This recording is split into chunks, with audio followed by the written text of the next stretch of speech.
Pernah nggak sih kalian ngerasa makin sering geser kanan-kiri di aplikasi kencan, kok malah makin ngerasa kesepian? Nah, selamat datang di pembahasan kita kali ini. Kita bakal bedah tuntas sebuah misteri modern yang mungkin banget lagi kalian alamin sendiri. Coba bayangin, di zaman sebelum ada internet, kita mungkin cuma kenal puluhan calon pasangan dari lingkungan pertemanan. Sekarang, ribuan orang ada di layar ponsel kita, cuma sejauh satu usapan jempol. Secara logika, mencari pasangan seharusnya jauh-jauh lebih gampang kan? Tapi anehnya, kenapa banyak dari kita yang justru merasa makin jomblo, kesepian, dan super lelah? Inilah paradoks inti yang bakal kita pecahin sekarang. Kita bawa-bawa ribuan calon pasangan di saku kita setiap hari, tapi lucunya kita malah merasa lebih terisolasi dari sebelumnya. Mencari cinta di era digital ini perlahan-lahan berubah dari sesuatu yang romantis, jadi sesuatu yang rasanya kayak pekerjaan penuh waktu yang nguras tenaga banget. Fenomena ini nyata loh, dan sains ternyata punya jawaban kenapa ini bisa terjadi pada otak kita. Tapi sebelum bahas ke sana, mari kita mundur sebentar untuk lihat gimana sih kita bisa sampai di titik ini. Evolusi kencan manusia itu perubahannya benar-benar radikal dalam waktu yang singkat banget. Kita mulai dari jaringan offline, di mana kita ketemu jodoh lewat teman atau keluarga. Terus, kita masuk ke era situs kencan awal yang masih pakai profil panjang dan detail. Nggak lama setelah itu, boom, meledaklah era inovasi swipe atau geser kanan-kiri yang super kilat. Dan sekarang, di tahun 2026, kita udah masuk ke era kencan yang sepenuhnya disetir sama algoritma dan kecerdasan buatan. Interaksi manusia yang aslinya kompleks, tiba-tiba cuma dipadetin jadi ajang adu kecepatan.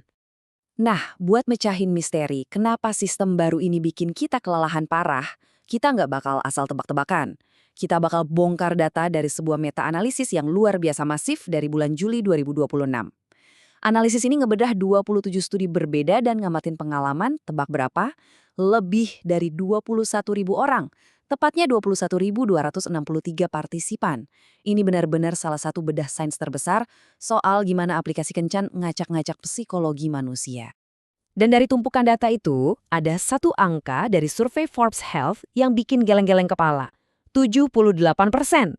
Maksudnya gini, dari 10 teman kalian yang pakai aplikasi kencan, 8 orang diantaranya itu benar-benar lagi muak dan kelelahan. Mereka secara sadar ngelaporin kalau mereka ngalamin yang namanya dating app burnout. Kalian buka aplikasi cuma karena kebiasaan, scroll tanpa gairah, terus ditutup dengan perasaan kosong melompong. Kalau kalian pernah atau lagi ngerasain ini, percayalah, kalian sama sekali nggak sendirian. Yang paling menarik dari fenomena ini adalah polanya tuh persis banget sama fase kelelahan kerja klinis atau burnout di kantor. Di fase pertama, ada antusiasme. Ini pas awal-awal, kalian dapat lonjakan dopamin dari sensasi ala mesin slot waktu nalik atau geser layar. Terus, masuklah ke fase kedua, depersonalisasi.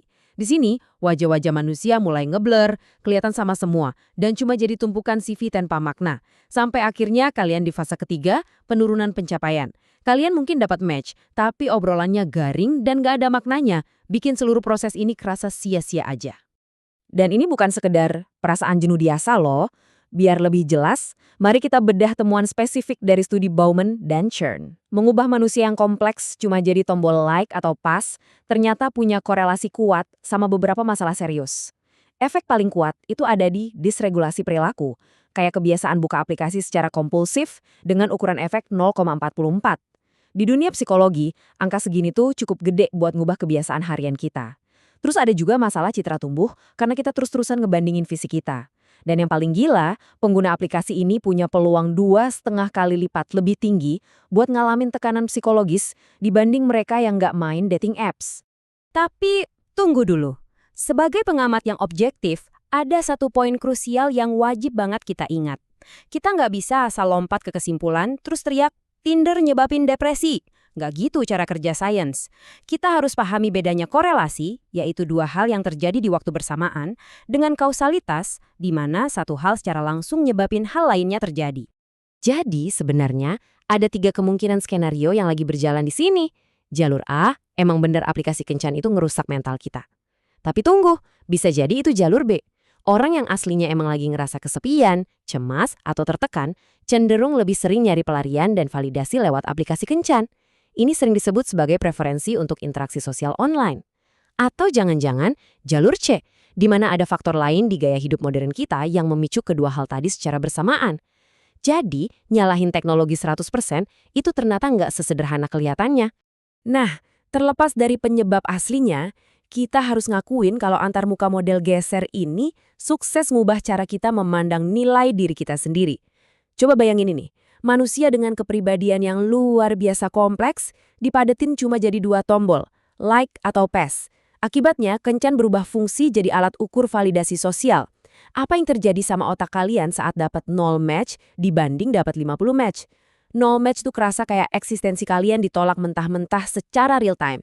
Sedangkan 50 match jadi suntikan kebanggaan instan. Kita jadi mikir, sebenarnya seberapa berharganya sih gue? Dan jujur aja, naruh harga diri di aplikasi itu adalah posisi yang sangat rentan. Kondisi psikologis tadi akhirnya membawa kita pada realitas yang sangat terpolarisasi antar gender. Dan kita bahas ini secara objektif ya, tanpa ada niatan buat memicu perang gender. Pengalaman laki-laki dan perempuan di aplikasi ini ibarat bumi dan langit. Banyak laki-laki berhadapan sama yang namanya kelangkaan perhatian. Mereka harus berjuang mati-matian cuma buat dapat 1 notifikasi. Di sisi lain, perempuan berhadapan sama masalah yang beda 180 derajat. Mereka kebanjiran perhatian yang luar biasa banyak, tapi kualitasnya sangat rendah. Dua-duanya ngadepin masalah beda, tapi tingkat stres dan capeknya sama aja. Buat mahamin lebih dalam dari sisi perempuannya, ada data dari Pew Research yang nunjukin kalau 51% perempuan ngelaporin pengalaman negatif. Kok bisa sebanyak itu? Karena kelelahan ini sumbernya beda. Ada kecemasan soal keselamatan, nerima pesan yang agresif atau nggak pantas, sampai ngalamin kelumpuhan pilihan. Coba bayangin, kalian harus ngefilter lebih dari 200 match dan bingung nebak mana yang tulus mana yang enggak. Ini nyiptain kecemasan yang nguras energi kognitif kalian tiap kali buka aplikasi. Dan tebak apa yang terjadi dari semua kelelahan mental tadi? Muncullah sebuah siklus setan yang saya yakin banget relatable buat kalian. Siklus install, uninstall, terus reinstall. Berawal dari fase saturasi, di mana kalian muak banget terus aplikasinya dihapus. Beberapa minggu kemudian, muncul rasa FOMO atau takut ketinggalan yang kita sebut fase penarikan diri. Terus kalian kambuh, di-download lagi deh dengan alasan, cuma mau ngecek bentar. Ujung-ujungnya, balik lagi muak dan stres. Pola ini tuh mirip banget sama mekanisme kecanduan perilaku atau narik tuas mesin judi loh. Oke, sekarang mari kita masuk ke realitas bisnisnya. Ini sisi yang mungkin sering banget kita lewatin. Ada ketegangan inheren di sini. Gini, tujuan utama kalian sebagai pengguna kan simpel. Ketemu pasangan, hapus aplikasinya, dan bahagia selamanya. Nggak pernah balik lagi. Masalahnya, model bisnis platform kencan itu butuh kalian tetap di sana. Mereka butuh pengguna aktif harian, pelanggan fitur premium, dan penggunaan yang berulang supaya perusahaannya tetap hidup. Memang nggak ada bukti kalau mereka sengaja mensabotase kalian, tapi insentif finansial mereka pada dasarnya tuh bertolak belakang sama tujuan romantis kalian. Ketegangan antara tujuan user dan tujuan platform ini perlahan mencapai titik didih. Mari kita bedar data finansial mereka di tahun 2026. Kelelahan massal yang kita bahas tadi akhirnya benar-benar memukul dompet perusahaan raksasa ini. Match Group, perusahaan induknya Tinder, ngelaporin pendapatan mereka mandek. Terus pengguna berbayar mereka turun 6% dan pengguna aktif harian Tinder anjlok 4% di kuartal kedua 2026. Menariknya, platform mereka yang lebih fokus ke hubungan serius kayak Hinge justru naik 22%. Kelihatan banget kan, orang-orang udah mulai muak dan pelan-pelan ninggalin arena kencan kilat. Dan ternyata bukan cuma Tinder yang berdarah-darah. Bumble juga nerima pukulan finansial yang benar-benar masif, pendapatan mereka anjlok parah sampai 15,2%, pengguna berbayar mereka juga nyungsep 16,4%, menyusut cuma tinggal di angka sekitar 3,2 juta pengguna. Ini bukan lagi sekedar curhatan random orang-orang di media sosial. Ini adalah sinyal merah menyala bahwa dating fatigue atau kelelahan kencan udah berubah jadi krisis industri yang nyata.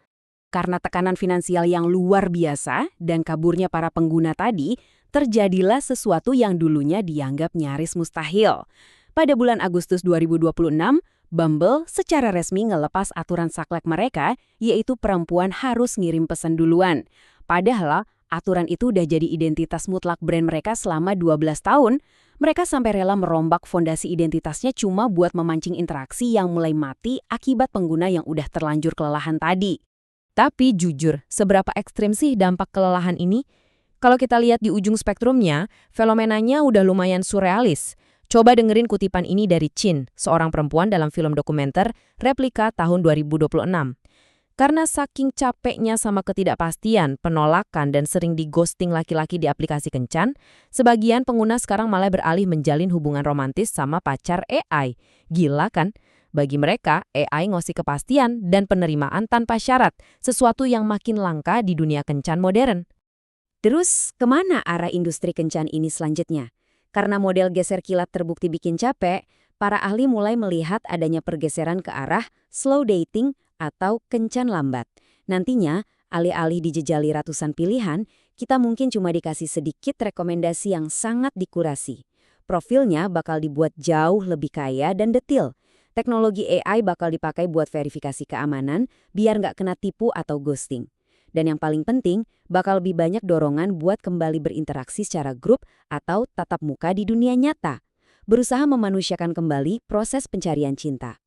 Pada akhirnya, semua analisis ini ninggalin kita sama satu pemikiran yang cukup memprovokasi. Teknologi emang sukses besar mecahin masalah akses. Sekarang kita bisa ketemu siapa aja dari mana aja dengan gampang. Tapi, jangan-jangan teknologi ini justru menciptakan masalah baru yang jauh lebih susah. Gimana caranya otak manusia milih dan berani komitmen? Kalau layar di tangan kita terus-terusan berbisik kalau pilihan di luar sana nggak akan pernah ada habisnya.